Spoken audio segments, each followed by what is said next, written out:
اور تمہارے پروردگار نے شہد کی مکھی کو ارشاد فرمایا کہ پہاڑوں میں اور درختوں میں اور اونچی اونچی چھتریوں میں جو لوگ بناتے ہیں گھر بنا، پھر ہر قسم کے میوے کھا اور اپنے پروردگار کے صاف رستوں پر چلی جا۔ اس کے پیٹ سے پینے کی چیز نکلتی ہے جس کے مختلف رنگ ہوتے ہیں، اس میں لوگوں کے لیے شفا ہے،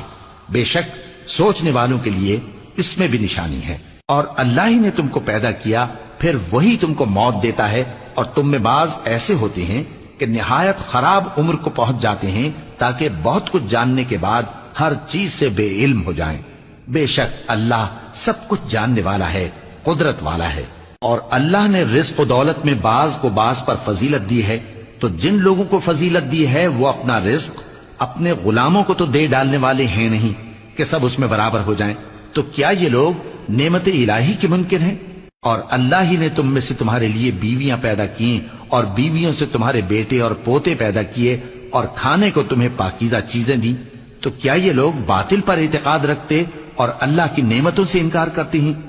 اور اللہ کے سوا ایسوں کو پوجتے ہیں جو ان کو آسمانوں اور زمین میں روزی دینے کا ذرا بھی اختیار نہیں رکھتے اور نہ کسی اور طرح کا مقدور رکھتے ہیں۔ تو لوگوں اللہ کے لیے غلط مثالیں نہ بناؤ، بے شک اللہ جانتا ہے اور تم نہیں جانتے۔ اللہ ایک اور مثال بیان فرماتا ہے کہ ایک غلام ہے جو بالکل دوسرے کے اختیار میں ہے اور کسی چیز پر قدرت نہیں رکھتا، اور ایک ایسا شخص ہے جس کو ہم نے اپنے ہاں سے بہت سا مال طیب عطا فرمایا